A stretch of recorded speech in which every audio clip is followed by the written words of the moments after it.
Hello and welcome. This is another very interesting episode of U.Gov, and U.Gov is all about you and the government. We talk about government functions and responsibilities, as well as citizens' corresponding obligations. And of course, we look at government policies as well. And of course, a little bit of politics. I am Itohan Olomu-Agbodo. First, we'll go on a quick break. We'll be right back.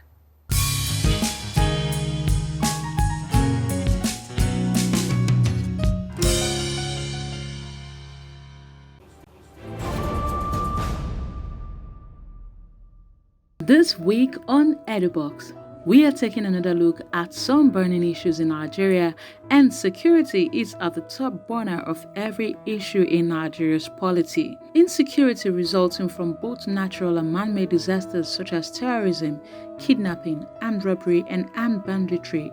Erosion is gradually becoming an embarrassment to the Nigerian people. The president has, in response to protests from several quarters, given marching orders to the Nigeria police force to ensure the security of every Nigerian. More ahead on U.Gov.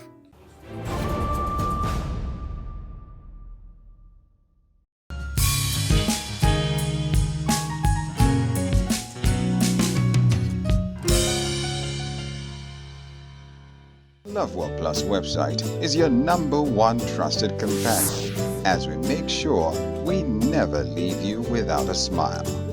Using a world-class design for an easier user experience across the world, we make sure that you get the freshest and latest news on our news platform. And on entertainment, we get you covered. Find out what's going on in the world of sports, as we are there to give you numbers. And with our social affairs shows, we keep you in the know. Enjoy the Word of God each day, as one word from God will change your life forever. We also give you an opportunity to communicate with us through prayers and through your partnership. It's a whole new experience with the LoveWorld Plus website, as we help you create your own atmosphere everywhere you go. LoveWorld Plus, taking you beyond television.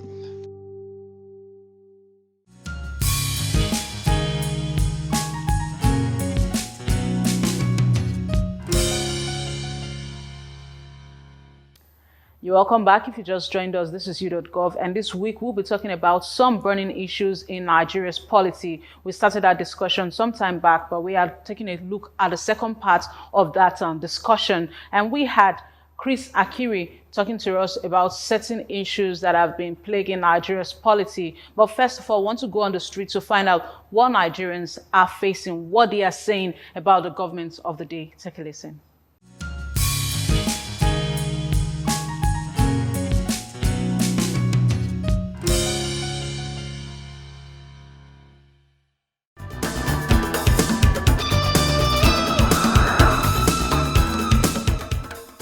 It's so sad, very sad that a country with so much potential is going through this kind of phase.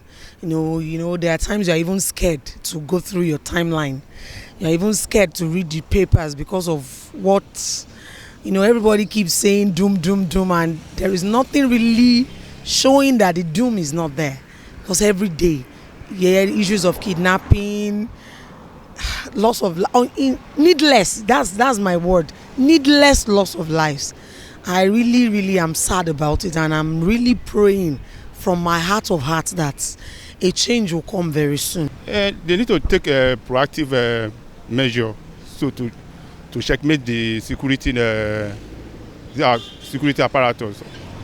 They need to do something, because the way it is now is not nice. People are complaining about religion or something of that nature. Anyway, it might be among of these things. But the major issue of the security in Nigeria is politics issue. Nigeria government is we cannot say that the one that Nigeria can do, they are doing it.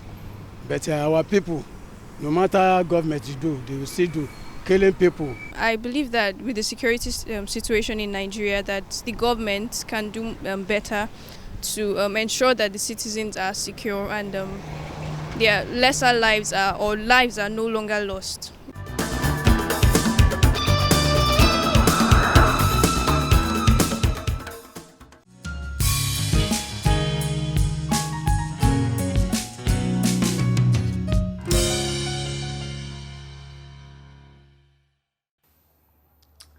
Quite interesting. Every Nigerian have one issue or the other they are interested about, one issue or the other they are passionate about, and they generally complain about. But the government is being called upon to actually look at these issues, take action, and help the citizenry to have a better society. So this week, as I said, we're going to be continuing our discussion with Chris Akiri, a legal practitioner and a renowned public commentator. He spoke about the issue of the ministerial list that wasn't released as at last week, but has just been released now by the government of the day. And we'll take an excerpt of that interview we had before we go into what we are talking about this week. Take a listen.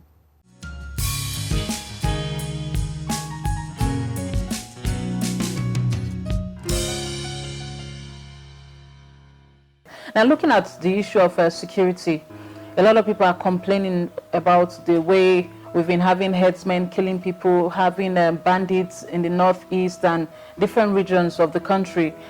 How well do you think this administration has fared in terms of security? Okay, in terms of, because this is one of the platforms on which this government came to power in 2015 and again in 2019.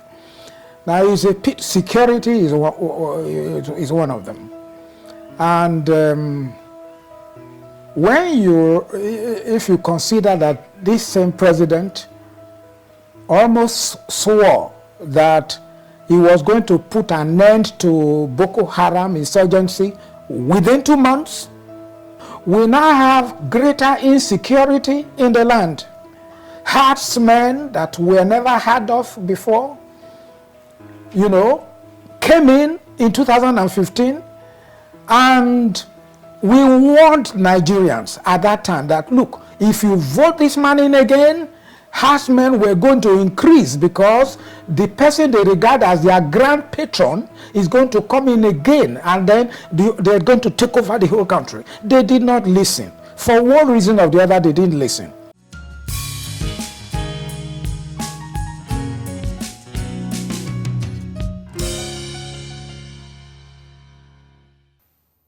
Quite interesting. That was Chris Akiri there talking about issues affecting Nigeria, and he spoke about the issue of security. And this time around, we want to take a look at the parts where he talked about the National Livestock Transformation Plan and his responses, his general reaction to that plan by the federal government. Take a listen.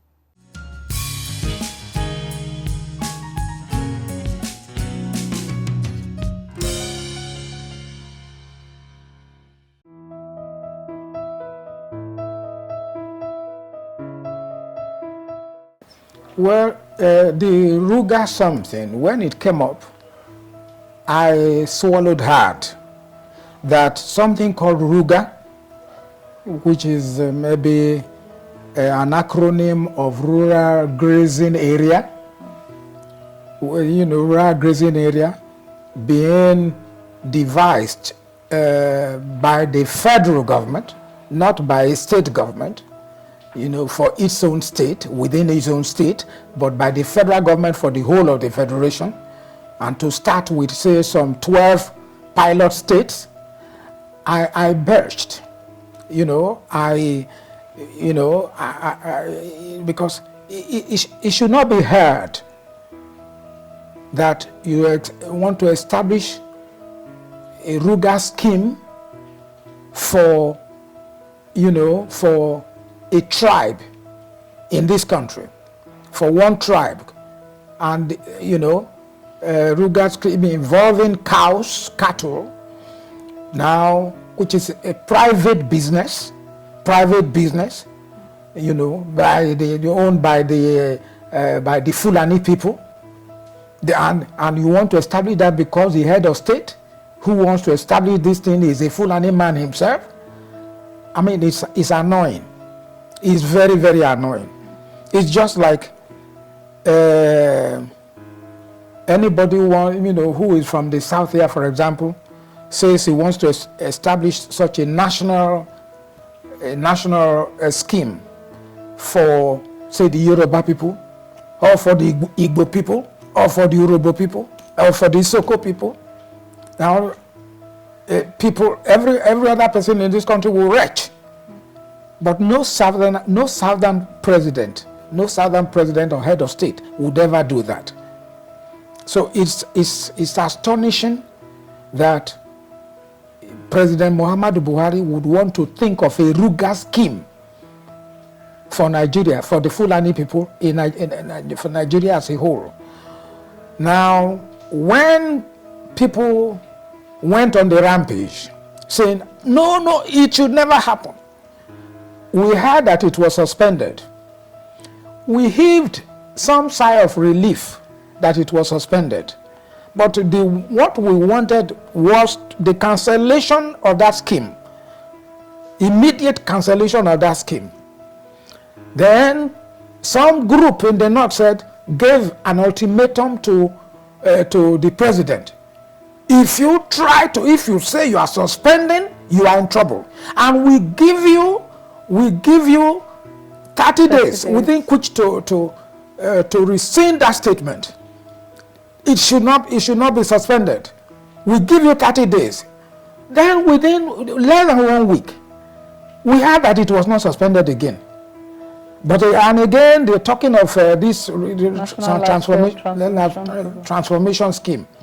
And you and I know that, whether it's National Life Transformation Scheme or RUGA, there are 6 of one and half a dozen of the other. So you can't play on the intelligence of men and women who know. Most people know better than the president in this country today. Most people are better educated than the president today. But he wants to play on our intelligence. You want to change from Ruga to after being warned by your people to rescind the statement. You want to change from that one to livestock transformation, whatever. And I think he is better warned by his own people. So people should pluck up enough courage to talk to him, such as is being done by Alhaji Musa Abdurrahman Balarabe Musa. Balarabe Musa. Okay. People like that should crop up in the north and talk sense into this man. Nigeria belongs to everybody. It does not belong to his group, his own group in the north. It does not belong to the Fulani people alone.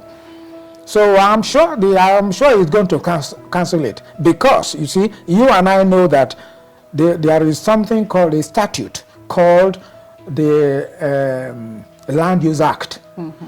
The Land Use Act, section 1 of it, says all lands in Nigeria, all lands with Nigeria belong to state governors. Mm. Each state governor owns all the land in his own realm, and the president doesn't come anywhere near that place. President is the president of Nigeria, and the lands in Nigeria belong to governors. So you cannot say, you governor, accept this thing. I'm giving you order to accept it when the law is there. Now, as far as I'm concerned, this president doesn't obey the rule of law. You see, he was sworn in under Schedule 7, where he said, I will obey and defend this constitution. So help me whatever. Either so help me God or so help me Allah. Now, but he's not obeying this constitution. He does not respect the rule of law. He does not respect, the constitution of this country. And, under which he came to power. And what I don't know the National Assembly is doing, National Assembly should call him to order. They should have called him to order during his first term, but they didn't. He did so many things for which he should have been impeached, but they didn't. Now this the 9th National Assembly is in power, with almost every officer in that place being a member of the ruling party.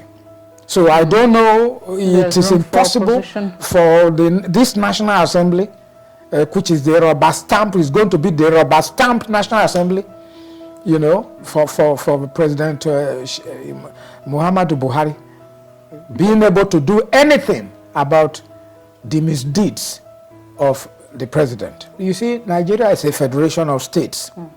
And each of the states is a federating unit of the federation. Now, every state has the right to do whatever it wants to do, subject to law. Now, you want to set up a ranch? You see, the way federalism is like this. Federalism means, if you look at it from the point of view of Casey Ware, the author of federalism, he says, when there are many states, particularly when they are contiguous, they come together and then say, come, we have a lot to do. We are very many. We can't be doing, you doing your own separately, I'm doing my own separately, everybody doing. There can be no development. There can be no socio-economic development. Let's come together and act as one body. We act as one body. We call ourselves a federation. Then there will be need for a center to do something on our behalf. A center to do something on our behalf, such as currency, such as immigration, such as banking, and so on. Now, so everybody agrees that that's what we should do. Then they come together. In other words, the federating units are the creator of the center.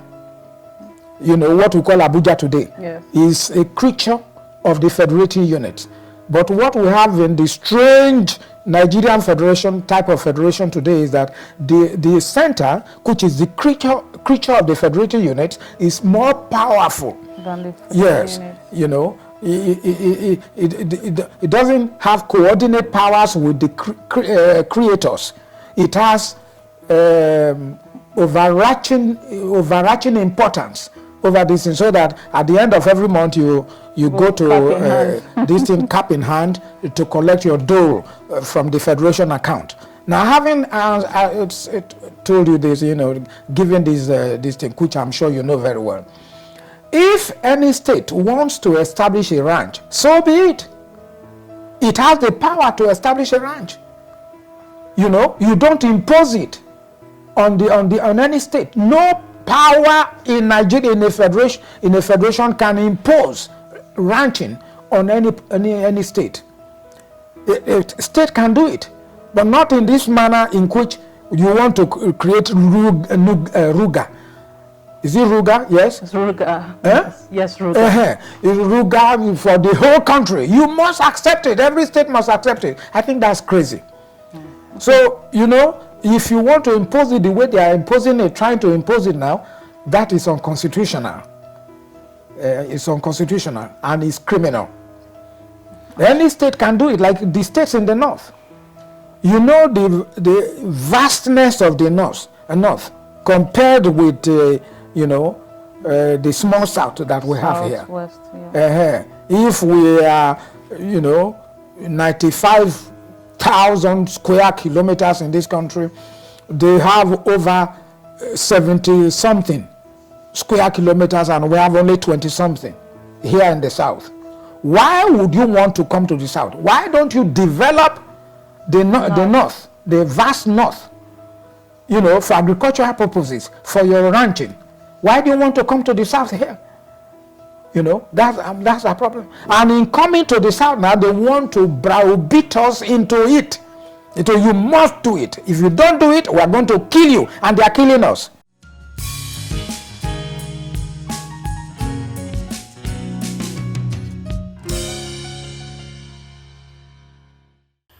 Wow, Chris Akiri, quite passionate about happenings in Nigeria at the moment. We want to go on a quick break. We'll be right back.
You're welcome back. Quite an interesting discussion. We still have Chris Akiri standing by to talk about the way forward if he had the opportunity to make a proposition on how to handle the issue of security, to handle the issue of the National Livestock Transformation Plan. What would he do?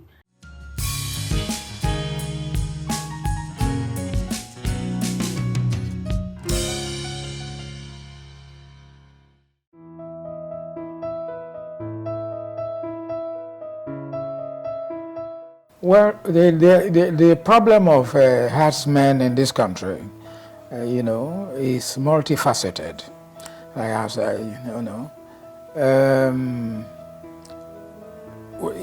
when push comes to a shove, the North could unite. I'm talking of the core North, minus the middle belt. That is, they could unite, come together, and wage a war against whatever they want to fight against. Now, but it's not so in the South. I don't know whether it's over-education. For example, in Yoruba land, there is no unity of purpose. No unity of purpose. You want to fight the herdsmen today, another Yoruba man is going to come and then, criticize your decision to do so. Why do you want to fight them? This one. So you see the problem in this country, I think the Yorubas have contributed a lot. In not uniting to fight a war against an enemy. When they see an enemy, one Yoruba man would say, this is an enemy. The other one will say, no, can you say this is an enemy? And so on here we are. In this herdsmen farmers issue, there are so many Yoruba people who are saying, no, they are not even herdsmen.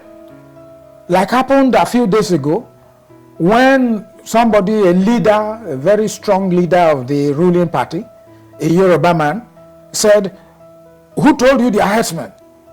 He was not ready to agree that they were herdsmen. And then he said, there could be other people. What of Evans? The other day when he confessed, did he say they were herdsmen? Is Evans a herdsman? And so on and so forth. So that is our major problem. Absolute want of unity in the South. And so we cannot say, let us mobilize forces and then fight these common enemy. They don't regard the herdsmen as a common enemy in this part of this country. But if the Southeast, the Southwest, the South, and the Middle Belt, were to unite, if they were to unite and see herdsmen and even Boko Haram as a common enemy, the problem will be over. I am saying it's difficult to fight these herdsmen because they are in the South here. We don't regard anything or anybody as any group of people as a common enemy.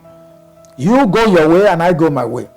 All because we think we can analyze. We are so educated and so on. We analyze. We talk Platonism. We talk philosophy. We talk sociology. With abandon. And therefore, we are literate, we are civilized. That's all we want to show.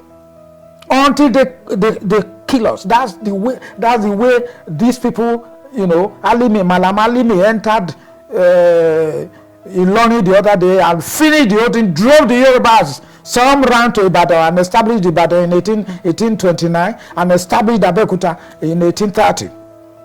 You see, leaving helpless people behind. So today, we have over 95% of the people living in Kwara State today are Yoruba people. But who is the leader of the place? An emir, a Fulani person, and so on. I mean, I beg you.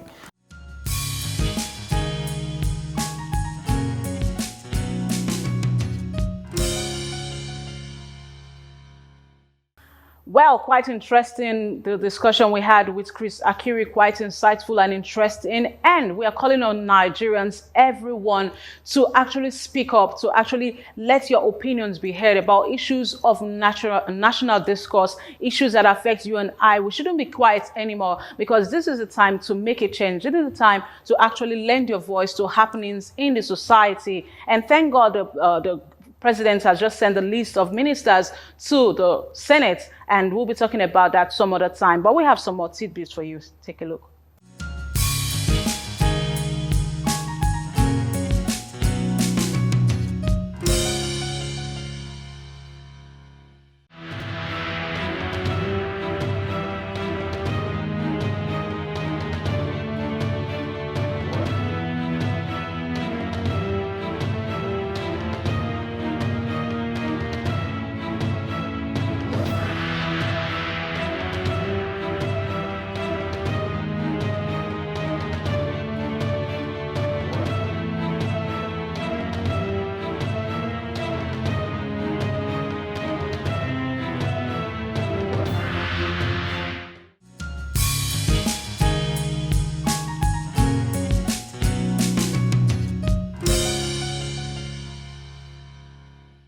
Well, that's how much we can take this week on u.gov. I hope you were able to get insight into what we talked about this week. And I'm urging you that we should all join our hands to make Nigeria a better place, lend your voice to public discourse, and say things positive that will help your nation grow. If you have comments for us, we would like you to log on to our website on www.loverplus.tv. You can also send comments to numbers that will be showing on your screen now. I'm Olomu-Agbodo. Bye for now.